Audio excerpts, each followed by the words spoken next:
Par ton sang vers toi j'avance, seul de ta puissance, fort de ta présence à chaque pas.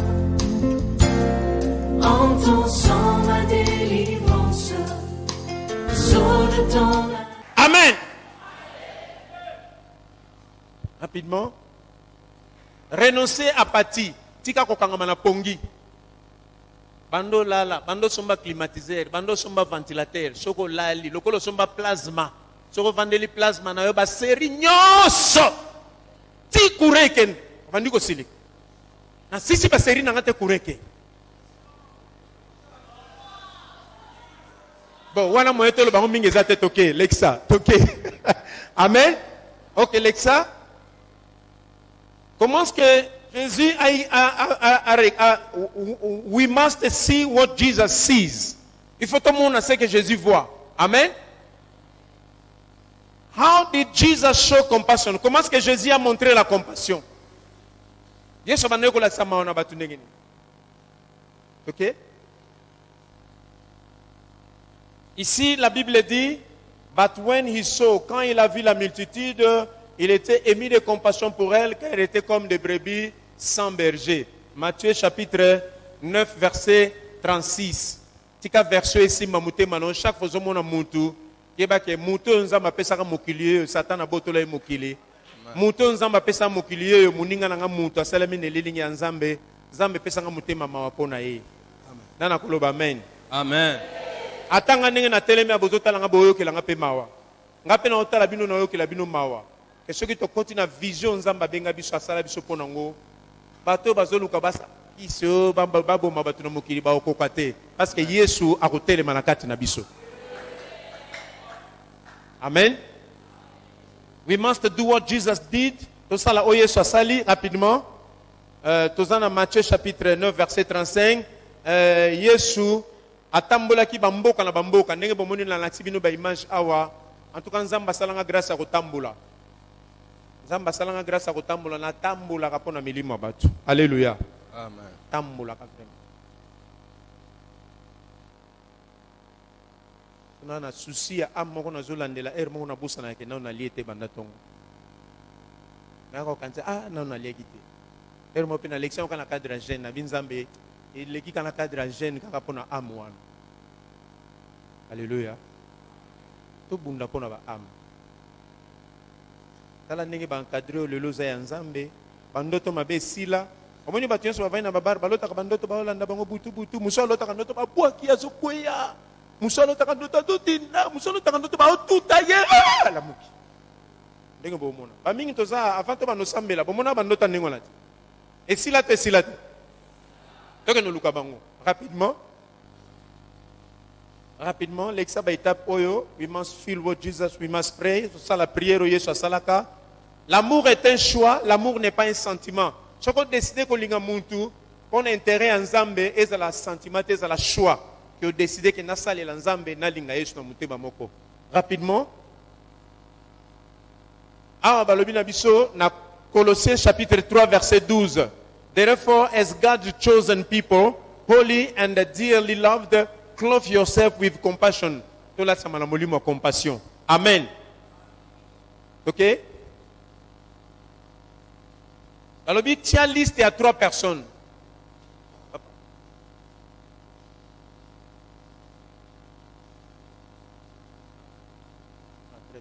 On a dit, faites une liste de 3 groupes de gens whom you will start praying for their salvation. 3 listes. Amen. Liste à liboso.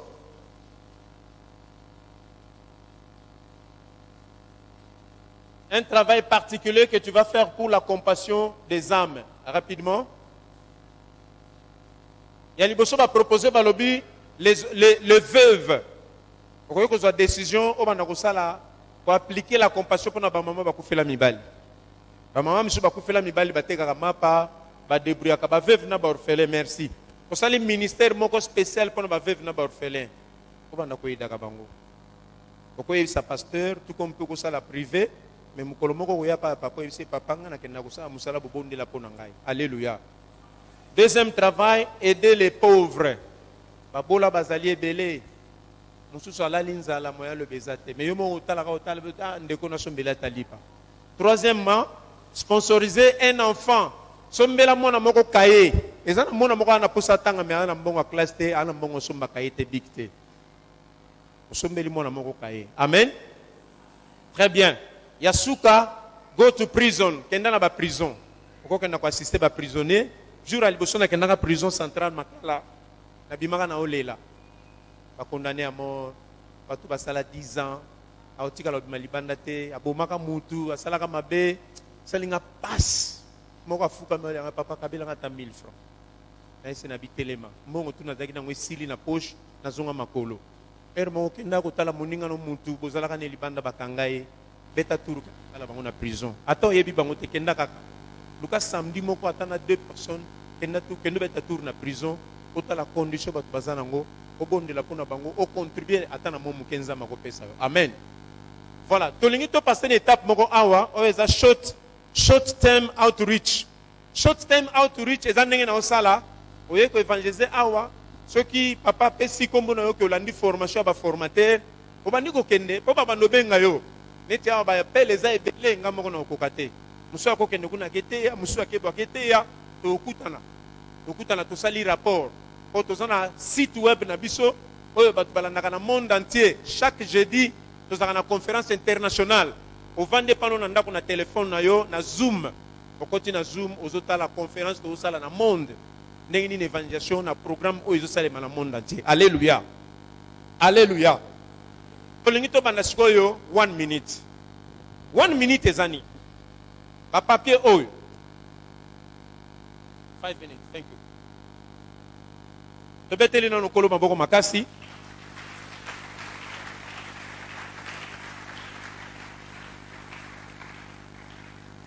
Vous voyez que papa le parle anglais très bien. Vous voyez bien moi.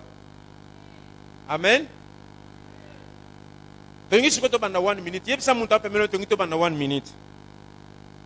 Tongi to za la groupe à 2 à 2, de 3 personnes, de 2 personnes. Luka mutu moko bovana ne pembeli.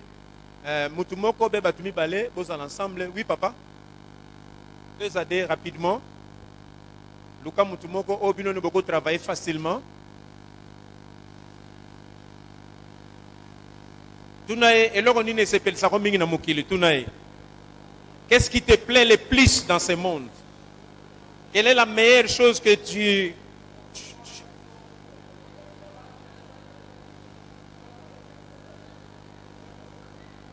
Et là, on ne s'appelle ça comme na mokili. Diplôme, moi na noya liboso, lupango somba, suki na yo, bilamba na yo, taille. Qu'est-ce qui te plaît le plus dans ce monde?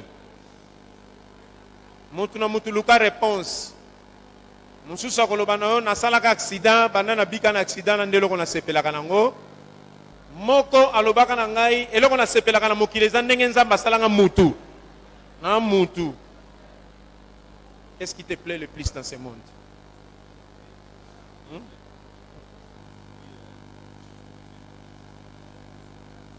Yo pe tunaye, yo pe loko ni ne sepel sa ko mingi na mokili.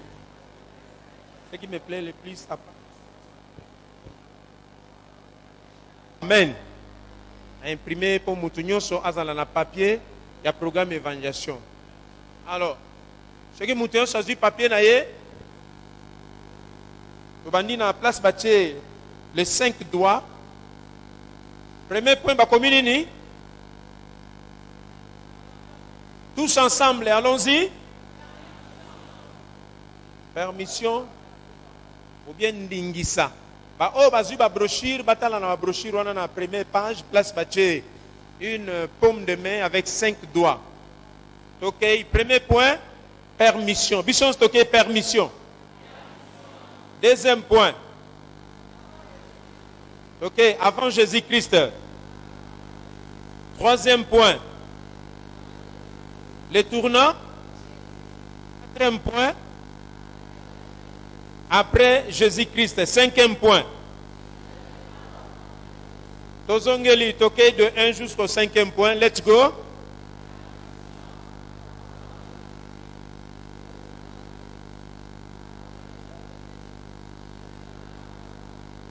Une fois encore, let's go.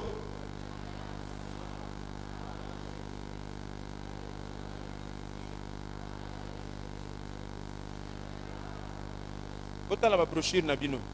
La brochure ezali awa. Bato bozwi ba brochure bofungola page combien? 3, page 5. Page 5 na brochure, OK? OK. Est-ce que kuna likolo boza déjà servi? OK, nasima kuna. Ça va? Très bien. OK, let's go. Permission, let's go. 2, 3, 4, 5. Est-ce que ça na mutu moko kanyango akotia page pembeni pa lobengo na mutu par cœur? Tala page na yo, mémorisez ngo rapidement. Premier point, permission avant Jésus-Christ, le tournant décisif. Après Jésus-Christ, si je n'avais pas rencontré Jésus-Christ. Donc, Omega, tournez page, tombola loboko mobile likolo, toke na musapi o tobandi ya liboso 1 2 3 2 3.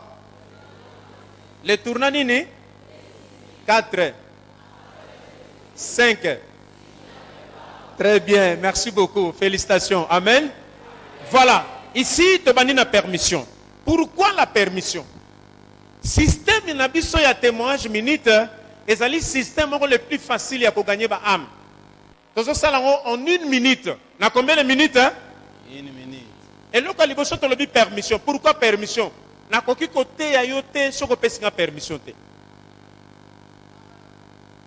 Otelemika bongo la mitema. Boko kufa aza mutu nzambe apesa ye valeur, aza na souffle ya nzambe kati na ye, ata aza na mbongo te, ata aza na mbongo mais respecter âme na ye, ata aza liboso verre ya masanga mpona nini kasi bameli masanga na banuma nzambe akopoma bango kambala moko te bato malamu ka batikala.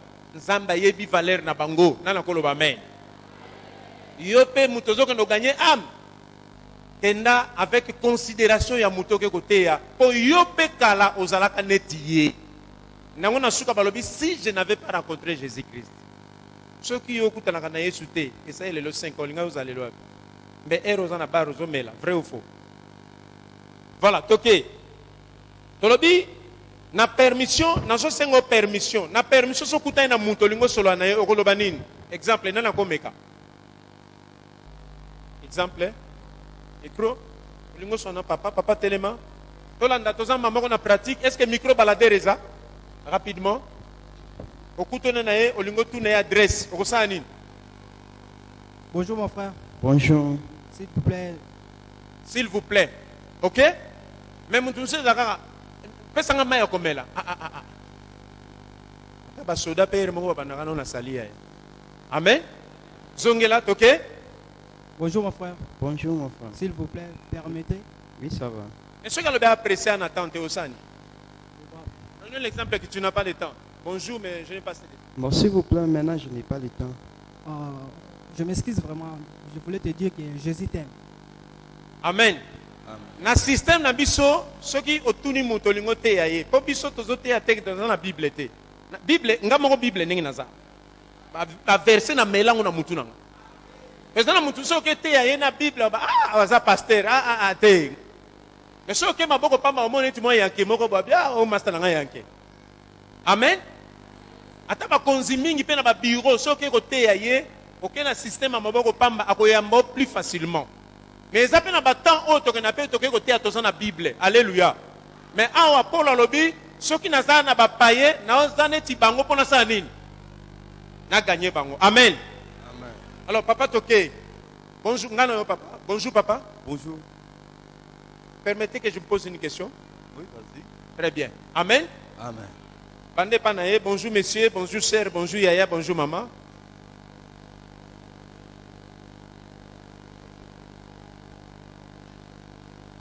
Bon, tala na se a permission, ba commune.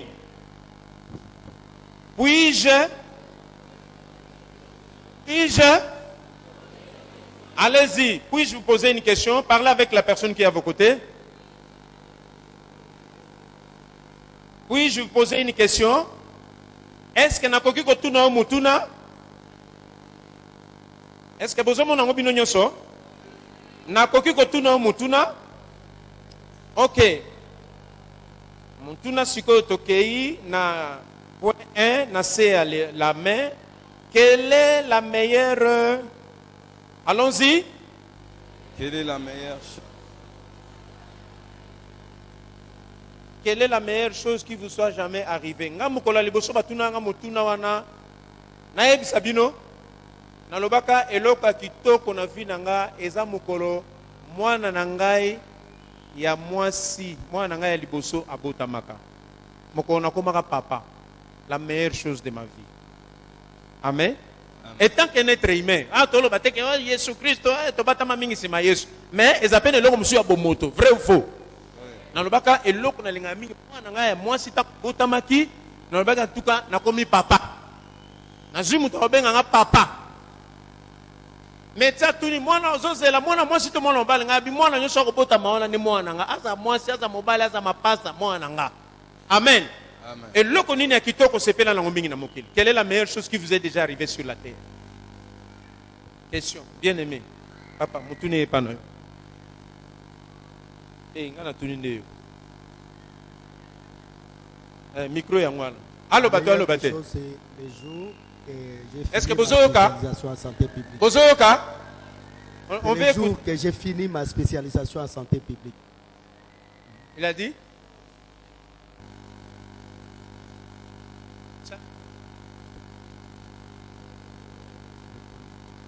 Le jour qu'il a fini sa spécialisation en santé publique. Est-ce que vous avez écouté?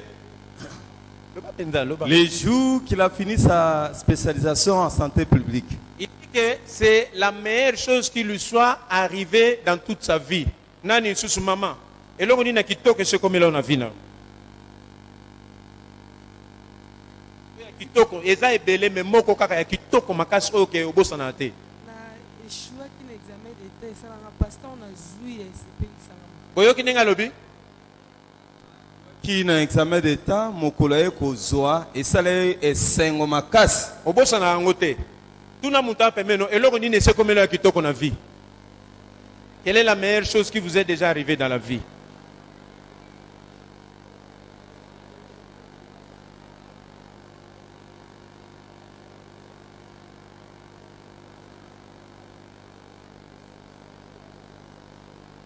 Qu'est-ce qu'il a dit? Moi la meilleure chose qui m'est arrivée à la vie, c'est lorsque j'ai joué le piano pour première fois à l'église. Donc c'est la meilleure chose qui m'est arrivée dans la vie. Moi, c'est lorsque j'ai obtenu mon diplôme en médecine. Tu as obtenu ton diplôme en médecine. C'est la meilleure chose qui vous est déjà arrivée dans la vie. Je vais demander à quelqu'un quelque part là-bas, quelle est la meilleure chose qui vous est déjà arrivée dans la vie? Les jours où j'avais reçu Jésus-Christ comme Les jours où il a... Mais si nous rencontrons des gens qui ne connaissent pas le Seigneur. Hein? Amen. Quelle est la meilleure chose qui vous est déjà arrivée dans la vie? Je change ma vie. Hein? Parce que je change ma vie. Est-ce que tu as changé la vie? S'il vous plaît.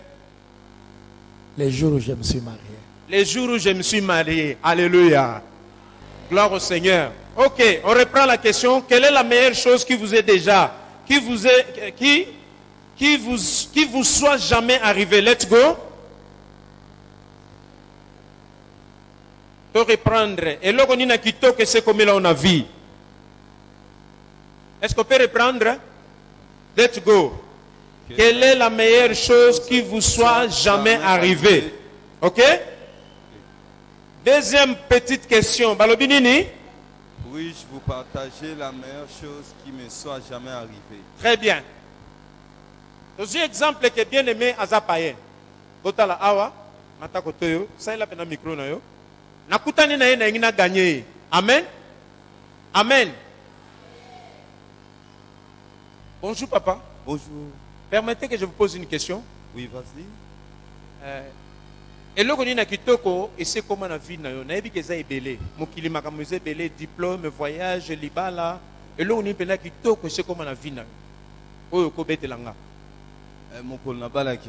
ah mokolo balaki ah félicitations Merci. ce qui mutaye biso eloko kitoko na vie na il faut féliciter Mutu alobi na yo auti bandu nu yo senga kutu na auti Chine. O découragé. Mutu ayebi so téléphone na o sepela na somme ngo $10 yo bimise bi o yanga kutu eza soki es nini yo na somme ngo $500. O découragé. Mutu ayebi si yo mo li papa wana somme ngo cher betela maboko féliciter. Jour ozwaki diplôme hein mokolo balaki nangina féliciter yo po ba mingi basala to abala azwa libala te asali ba prière alengeli pe mbongo mais soit abali libala baby mais yo quand même na féliciter yo pona nini obala te libala neza bien amen Amen. féliciter muta pembe na yo pona eloko ayebisaki yo féliciter na féliciter.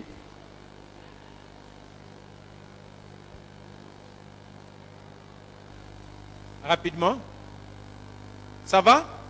Chikoto la deuxième partie. Amen. Amen. Amen. Amen. Nakisangani, yoka sur exemple.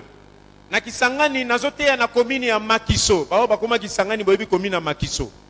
Nazote ya na commune ya Makiso pa ya Bishop Saidi Kituma. Nakeko te na balabala na kutena bato mo baza ba soda me balati tennis civil. Na tuni moko na lobi eloko nini sepelisa ko mingi na mokili yoka réponse apesi ngai. Yoka réponse. Alobi papa. Olingo ebeloko sepelisanga.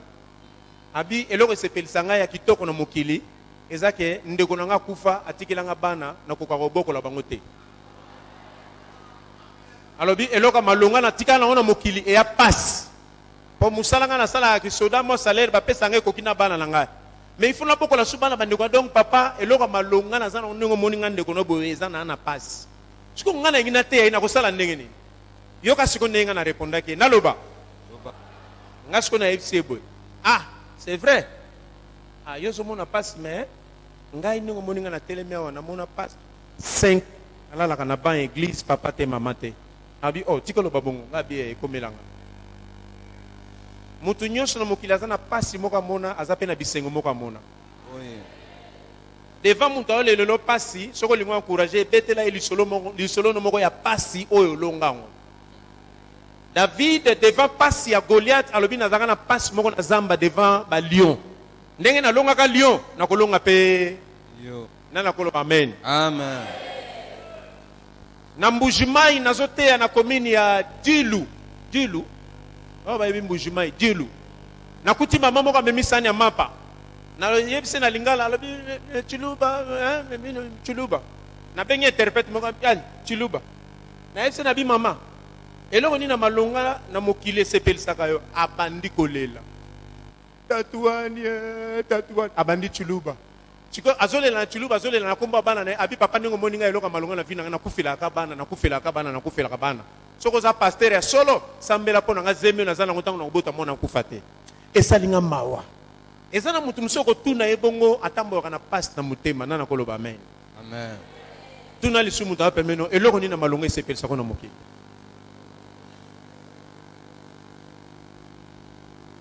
Na te une église moko na monga fula. Tango na tibu mama pasteur akeluka pasteur. Aketuna pasteur abi papa pasteur eloko ni nesepelisa ko na mokili. Papa pasteur abi yo muto sepelisa nga na mokili. Est-ce vrai? Alléluia. Awa tozoluka toyeba parce que bien aimé sur la terre Nzambe apesa muntu a gérer mokili. Amen. Mais au lieu de garder amour pour Nzambe, mutu azwi amour na ye atiena nini?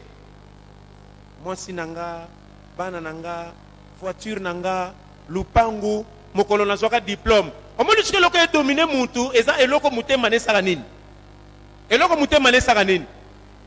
Maintenant, opération na biso tozolinga tolakisa ye ke eloko eleki munene na mokili oyo eza nani? Eza Jésus-Christ. Nana koloba amen. Amen. Yaka to si sa mission na biso rapidement to kota na pratique pour l'obito que nous salango. OK na deuxième point, deuxième petite question, puis-je vous partager la meilleure chose qui me soit arrivée? Amen. Amen. Ya ebisinga na vie nezaginini. Mariage, n'encouragez pas mariage n'est-ce pas? Est-ce que Vous permettre de partager le kitoko ka vinanga. Oui. Yebisa mutu ape mais vous permettre de partager le kitoko ka vinanga. Amen. Amen. Deuxième point Zanine. OK, avant Jésus-Christ. Vision OK, avant Jésus-Christ. Avant Jésus-Christ. Alors décrivez votre vie avant. OK. Il y a une période dans ma vie où, let's go, ensemble. Il y a une période dans ma vie où Et ça là quand la période où na vie nanga. Tu as trois adjectifs. Avant bando sambela et loko ni ne bane ko caractériser vie na o makas. Avant bongo la mutema. Merci. Ah, très bien. Merci. Avant bando sambela et loko ni caractériser qui vie na o makas. 3 points. 3 adjectifs. Ezanine. Nani azaki animé na colère, na jalousie, na vol, na méchanceté, na vengeance, na impudicité. Tu as 3 points. Amen. Amen. Et lorsque liboso, au combien on a papier na yo, et lorsque caractérise qui vient na yo avant bando sambela. Alors, au bandi ko ebisa mutu wana. Il y a une période dans ma vie où yo nazalaki moyibi. Nazalaki ndumba. Nazalaki soulard. Eza ebele mena tchekaka misatu. Amen. Amen. 3e point Zanine. Comment se produit le tournant décisif? Comment avez-vous entendu parler de Jésus? Terminez cette phrase. Lorsque j'ai réalisé que Jésus est mort pour mes péchés, je l'ai invité. Si on a tournant décisif na koyebi sa frère mukolo moko. Loba mukolo moko. Mukolo moko. Mutu moko a écouté yanga parole de Dieu. Quand mutu na tenga parole de Dieu, à la singa na Bible, que soko tangi na Bible komona Yesu akufaki pona masumu yanga na yo, Yesu anyoko maki potobika, Yesu akufaki asekwi azana bomoi. Tango na moni ke naza mutu mabe, na réalisé que Yesu akufaki pona nga, j'ai accepté de recevoir Jésus-Christ dans ma vie. Amen. Amen. Nde wana sika babenga ngo le tournant. Donc on a eu décision il y a qu'au tourner pendant jour wana. Donc qu'est-ce qu'on a 4e point après Jésus-Christ? Let's go. Après Jésus-Christ. Après Jésus-Christ. Depuis que j'ai rencontré Jésus, tu as 3 points oyo et caractérisé vie na yo banda au rencontrer Jésus. Nana ko meka 3 points. Bando banda ko sambela 3 points oyo zo caractérisé yo eta ko comme chrétien. Ya liboso. Eza ebele, pardon, la paix, merci. La paix du cœur. 2e point, l'amour du prochain, l'amour de Dieu, l'amour du prochain. 3e point, Monsieur Super Kolo, 3e point, atana kufi lelo na obanga te pona okeno mona nzambe. Liboso na banaye ko banga liwa, mais siko na banga asu liwa te. On a yebi ke nazana Christ o asekwa akosekusanga. Alléluia. Amen. Dernier point. Balobi, décrivez les changements positifs que Jésus a produits dans votre vie. Dernier point, 5e point. Balobi, si je n'avais pas rencontré Jésus, à quoi ressemblerait votre vie sans Christ? Awa eza histoire moko imaginaire. Alléluia. Na 5e point, ozolo balobi, soki na yambaka Yesu te na vinanga, peut-être melelo naza soula, benaza na prison, benaza shege, benaza kuluna, peut-être melelo naza na kufa, peut-être melelo mbe bakatanga loboko. Amen. Imprimé pour mutunyoso azala na papier, il y a programme évangélisation. Alors, ce que mutunyoso choisi papier na ye, obandi na place batie les 5 doigts. Premier point ba communini. Tous ensemble, allons-y. Permission ou bien ndingisa. Ba o bazu ba brochure, batala na brochure on a na première page, place bache une paume de main avec 5 doigts. OK, premier point, permission. Bisson stocké permission. 2e point. OK, avant Jésus-Christ. Troisième point. Les tournants. Quatrième point. Après Jésus-Christ. Cinquième point. Tozongeli toqué de 1 jusqu'au 5e point. Let's go.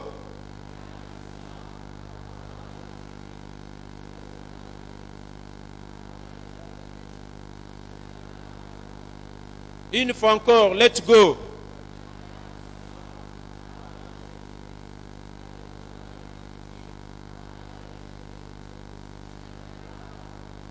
Kota la brochure nabino. La brochure est allée awa. Tu as vu la brochure, la page combien? 3, page 5.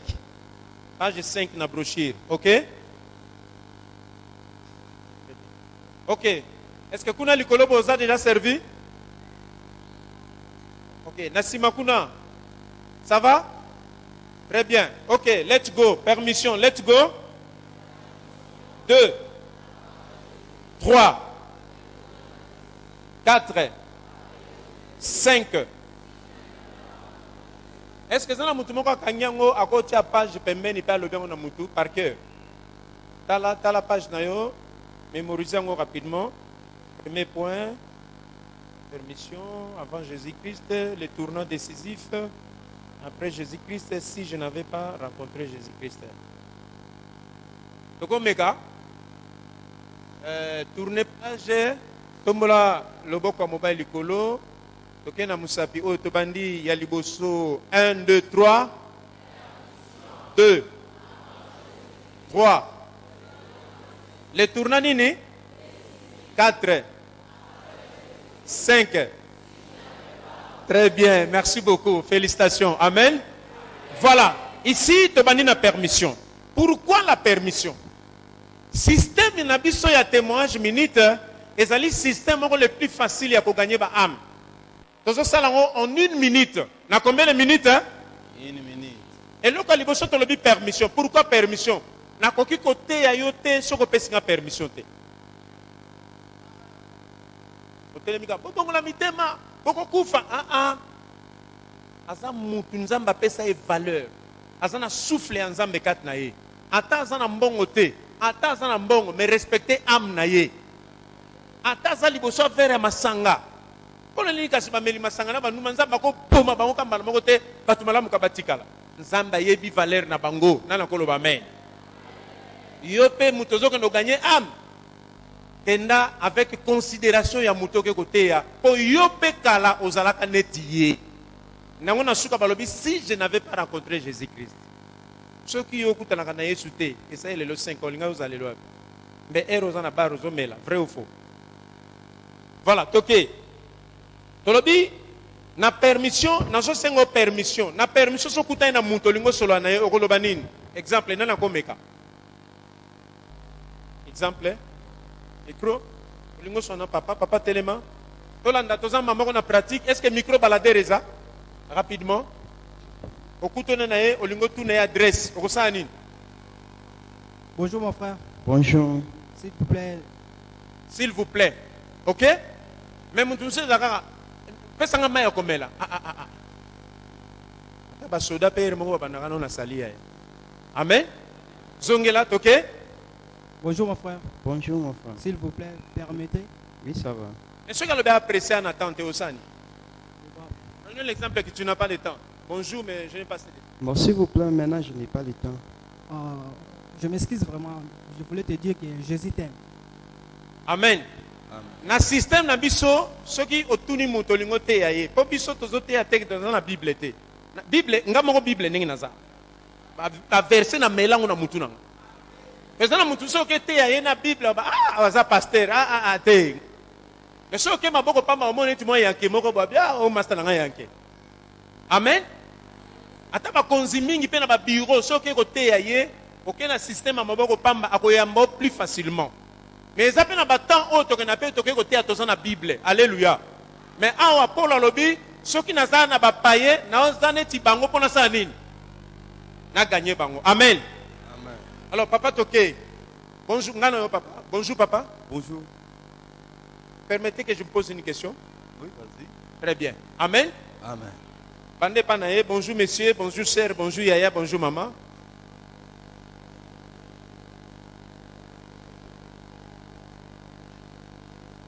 Bon, tala na se a permission, bakominini. Puis-je allez-y, puis-je vous poser une question? Parlez avec la personne qui est à vos côtés. Puis-je vous poser une question? Est-ce que nakoki kotuna mutuna? Est-ce que bozomo nango bino nyonso? Nakoki kotuna mutuna? Ok. Mutuna sikoyo tokei na point 1 na se la main. Quelle est la meilleure? Allons-y.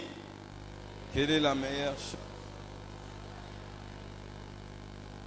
Quelle est la meilleure chose qui vous soit jamais arrivée? Nga mukola liboso batuna nga mutuna wana na yebisa bino na lobaka eloka kitoko na vi na nga eza mukolo mwana na ngai ya mwasi mwana na ngai ya liboso abotamaka mokolo nakomaka papa.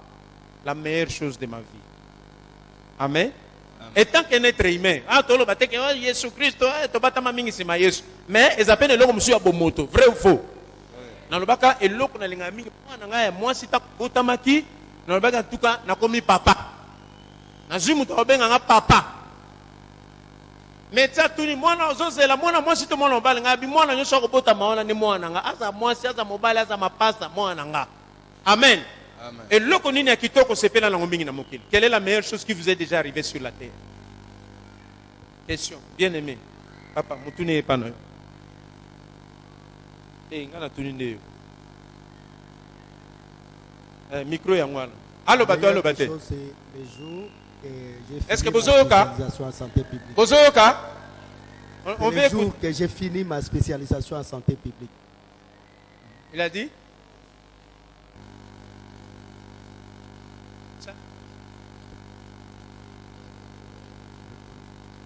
Le jour qu'il a fini sa spécialisation en santé publique. Est-ce que vous avez écouté?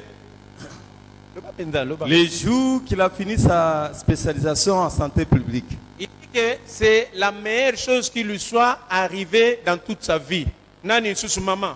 Et là on dit na kitoko c'est comme là on a vu na. Kitoko eza ebele mais moko kaka ya kitoko makasi oyo ke obosana te. Na échouaki na examen d'état esalanga pasteur on a zwi esepelisanga. Boyoki ndenge alobi? Qui na examen d'état mokolo ye kozwa esale esengo makasi. Obosana yango te. Tuna muta pemeno eloko nini c'est comme là ya kitoko na vie. Quelle est la meilleure chose qui vous est déjà arrivée dans la vie?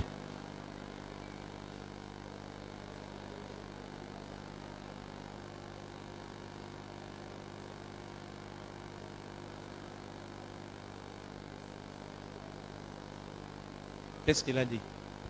Moi la meilleure chose qui m'est arrivée à la vie, c'est lorsque j'ai joué le piano pour première fois à l'église. Donc c'est la meilleure chose qui m'est arrivée dans la vie.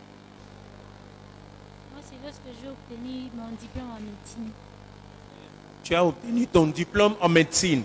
C'est la meilleure chose qui vous est déjà arrivée dans la vie. Je vais demander à quelqu'un quelque part là-bas, quelle est la meilleure chose qui vous est déjà arrivée dans la vie? Les jours où j'avais reçu Jésus-Christ comme Les jours où il a... Mais si nous rencontrons des gens qui ne connaissent pas le Seigneur. Hein? Amen. Quelle est la meilleure chose qui vous est déjà arrivée dans la vie? Je change ma vie. Hein? Parce que je change ma vie. Est-ce que tu as changé la vie? S'il vous plaît. Les jours où je me suis marié. Les jours où je me suis marié. Alléluia. Gloire au Seigneur. Ok, on reprend la question. Quelle est la meilleure chose qui vous est déjà, qui vous soit jamais arrivé? Let's go. Pour reprendre. Et là, on a quitté que c'est comme là on a vu. Est-ce qu'on peut reprendre? Let's go. Quelle est la meilleure chose qui vous soit jamais arrivée? Ok? Deuxième petite question. Balobinini?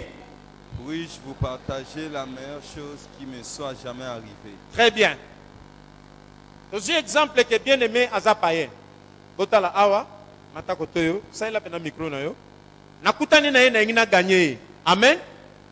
Amen. Bonjour papa. Bonjour. Permettez que je vous pose une question. Oui, vas-y.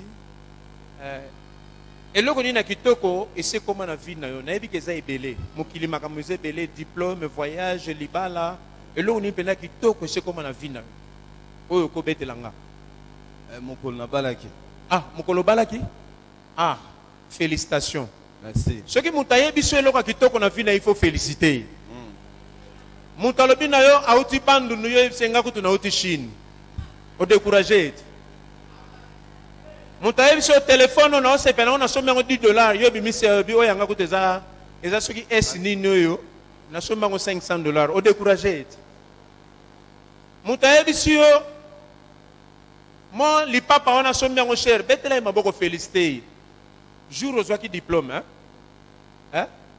mokolo balaki nangi na félicité yo mpo bamingi basala to abala azwa libala te asali baprière alengeli mpe mbongo mais soit abali libala ebebi mais yo quand même na félicité yo mpo na nini obala mpe libala no eza bien amen. Amen. Félicité mutu apembe na yo mpo na eloko ayebisaki yo félicité ye na félicité ye.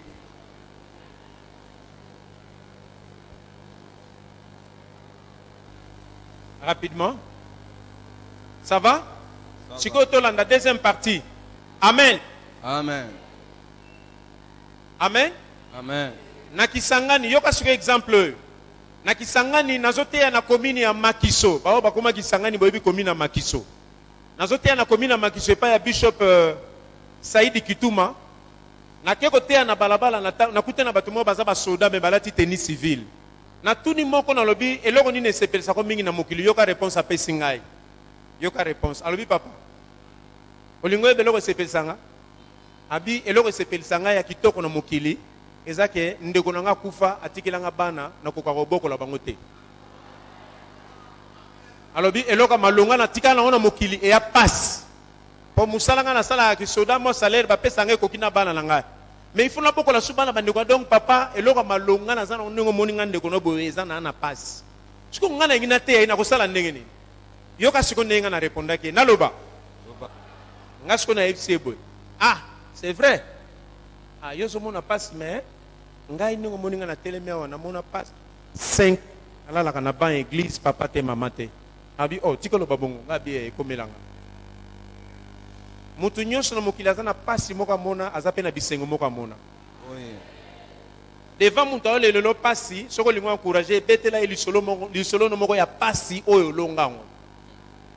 David devant pasi ya Goliath alobi nazanga na pasi moko na zamba devant ba lion. Ndenge na longa ka lion na kolonga pe yo. Na koloba amen. Amen. Na mbujimai nazotea na komini ya Dilu. Oh ba yebi mbujimai Dilu. Na kuti mama moko amemisani ya mapa. Na yebise na lingala alobi chuluba. Na bengi interprète moko ali chuluba. Na yebise na bi mama. Eloko ni na malonga na mokili sepelisaka yo abandi kolela. Tatuani abandi chuluba. Chiko azolela na chuluba azolela na komba bana na abi papa ningo moninga eloko malonga na vina na kufila ka bana. Soko za pasteur ya solo sambela pona nga zemi na zana ngotango na kubota mona kufate. Esalinga mawa. Ezana mutu musoko tuna ebongo atambo kana passe na mutema nana koloba amen. Amen. Tuna lisumu ta pemeno eloko ni na malonga esepelisa ko na mokili.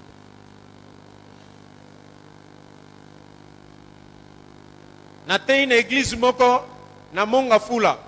Tango na tibu mama pasteur akeluka pasteur. Aketuna pasteur abi papa pasteur eloko ni nesepelisa ko na mokili. Papa pasteur abi yo muto sepelisa na mokili.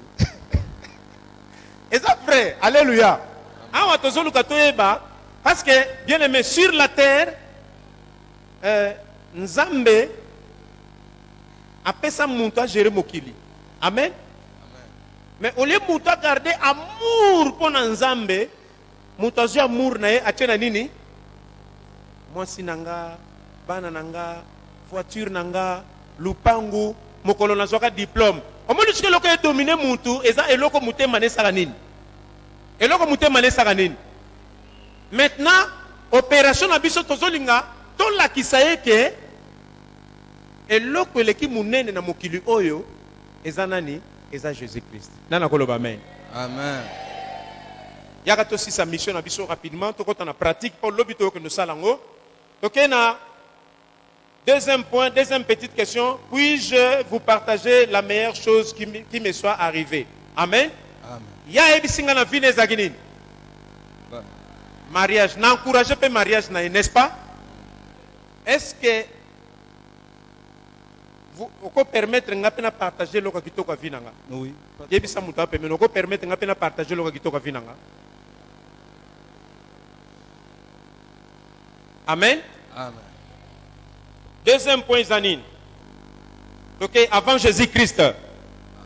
Vision OK, avant Jésus-Christ. Avant Jésus-Christ. Alors décrivez votre vie avant. OK. Il y a une période dans ma vie où, let's go, ensemble. Il y a une période dans ma vie. Et ça là quand la période où na vie nanga.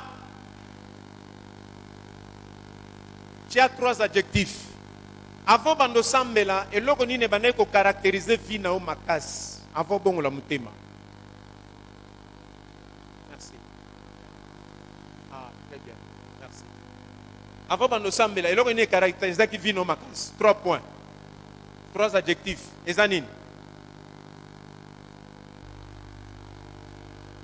Nani azaki animé na colère, na jalousie, na vol, na méchanceté, na vengeance, na impudicité. Tu as 3 points. Amen. Amen. Et donc à liboso, au combien on a papier na yo, et donc caractérise qui vient na yo avant bando sambela. Alors au bandi ko ebisa mutu wana. Il y a une période dans ma vie oyo nazalaki muyibi. Nazalaki ndumba. Nazalaki soulard. Eza ebele mena tchekaka misatu. Amen. Amen. 3e point Zanine. Comment se produit le tournant décisif? Comment avez-vous entendu parler de Jésus? Terminez cette phrase. Lorsque j'ai réalisé que Jésus est mort pour mes péchés, je l'ai invité. Si on a tournant décisif na koyebi sa frère mukolo moko. Loba mukolo moko. Mukolo moko. Mutu moko a écouté la parole de Dieu. Quand mutu na tenga parole de Dieu, à la singa na Bible, que soko tangi na Bible comme on a Yesu akufaki pona masumu yanga na yo, Yesu anyoko maki potobika, Yesu akufaki asekwi azana bomoi. Quand on a moni ke naza mutu mabe, na réalisé que Yesu akufaki pona nga, j'ai accepté de recevoir Jésus-Christ dans ma vie. Amen. Amen. Nde wana sika babenga ngo le tournant. Donc on a eu décision il y a qu'au tourner pendant jour wana. Donc qu'est-ce qu'on a 4e point après Jésus-Christ? Let's go. Après Jésus-Christ. Après Jésus-Christ. Depuis que j'ai rencontré Jésus, tu as 3 points oyo et caractérisé vie na yo banda au rencontrer Jésus. Nana ko meka 3 points. Bando banda ko sambela 3 points oyo zo caractérisé yo eta ko comme chrétien. Ya liboso. Esaïe Belé, pardon, la paix, merci. La paix du cœur. 2e point, l'amour du prochain, l'amour de Dieu, l'amour du prochain. 3e point, monsieur Super Kolo, 3e point, attends kufi lelo na obanga te pona okeno mona nzambe. Liboso na banaye ko banga liwa, mais siko na banga su liwa te. On a yebi ke nazana Christ o asekwa akosekusanga. Alléluia. Amen. Dernier point. Balobi, décrivez les changements positifs que Jésus a produit dans votre vie. Dernier point, 5e point. Balobinini, si je n'avais pas rencontré Jésus, à quoi ressemblerait votre vie sans Christ? Awa eza histoire moko imaginaire. Alléluia. Na 5e point, ozolo balobi, soki na yambaka Yesu te na vinanga, peut-être melelo naza soula, benaza na prison, benaza shege, benaza kuluna, peut-être melelo naza na kufa, peut-être melelo mbe bakatanga loboko. Kona modèle na baneko mela masanga, modèle na baneko sala kindumba, modèle na zeko sala mobulu, ti na moya lelo peut-être melasi na kufa.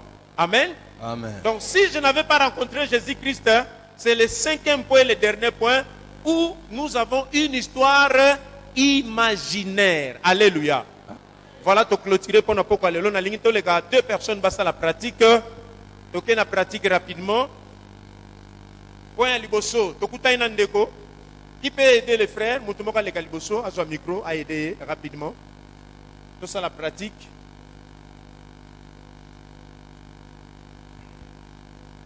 J'ai besoin de quelqu'un, une soeur, un frère.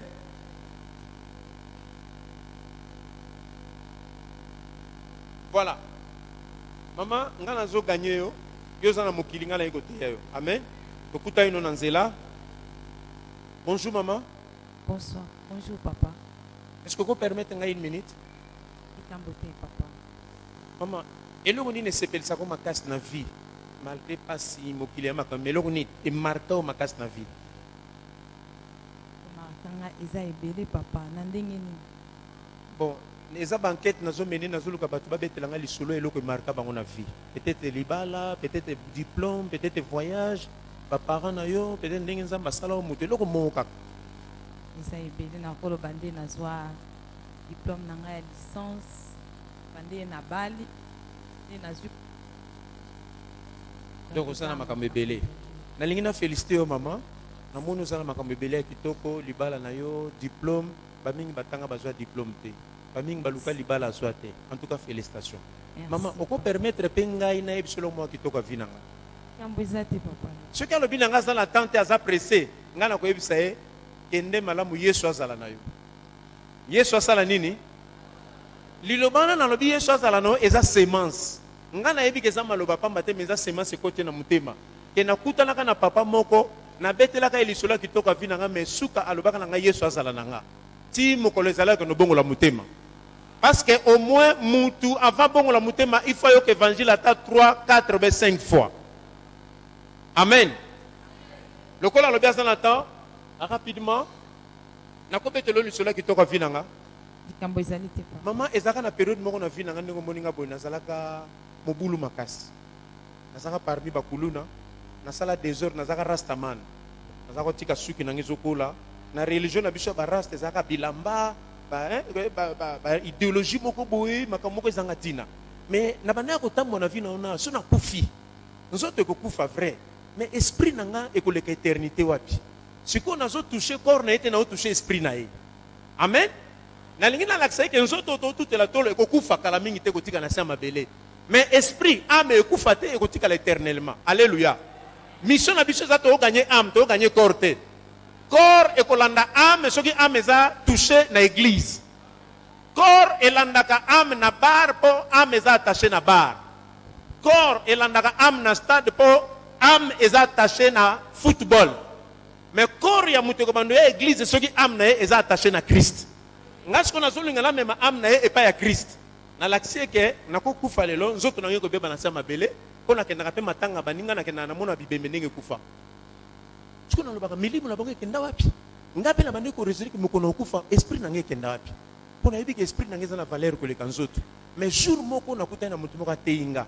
Alobi na nga Yesu azanzela, Yesu azabo moi. Natangeli verset Bible. Comment il a dans la Bible? Yesu azanzela, Yesu azabo moi. Siko na mona ki kena yamba Yesu. Banda na yamba Yesu na vinanga ki moyibe sila. Natika lokuta. Donc ata muta finginga na baneka Yesu alimbisa. Nazwa te na lobaka gloire à Dieu. Donc Yesu wana changea vinanga alingi yo mingi. Pour ceux qui na yambaka Yesu tembete melona na mobulu, ndenge tokuta no bona ko menasio, nasaka mutu mabe. Mais Yesu a changé mama alingi yo mingi alingi yo. Est-ce que kondimela Yesu wana? Vous comprenez? Okondimela Yesu wana. Na oya sali po na yo na ndimi. Mama, yaya ata azaki liboso masanga.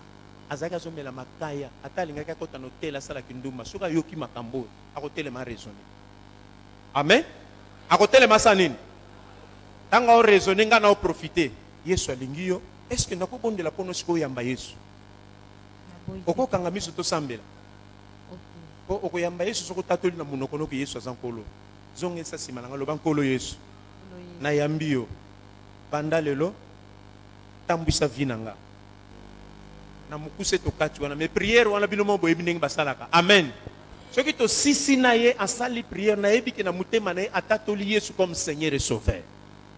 lokola tatoli yesu molimo na ye deja nkolo ayoki yango nakozwa adresse na ye nazwi numero ne ya telefone nazwi mpe numero na nga nasali nini napesi ye nake nango epai ya pasteur oyo akambaka nga na bi pasteur nauti koganye ame moko na bar kombo na ye adresse na ye yango oyo baberger baévangéliste babanda osala nini balanda soki tosisi nakotuna ye ser est ce que oza na église moko okendaka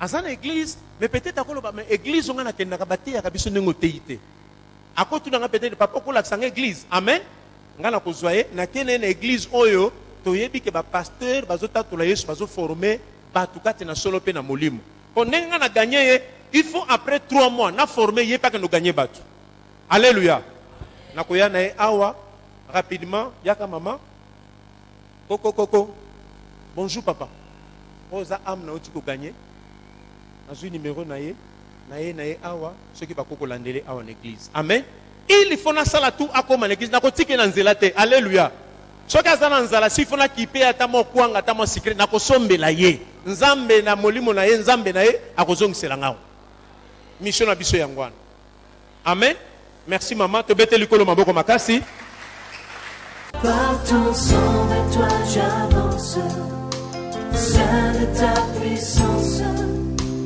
fort de ta présence à chaque pas. En ton sang ma délivrance, sceau de ton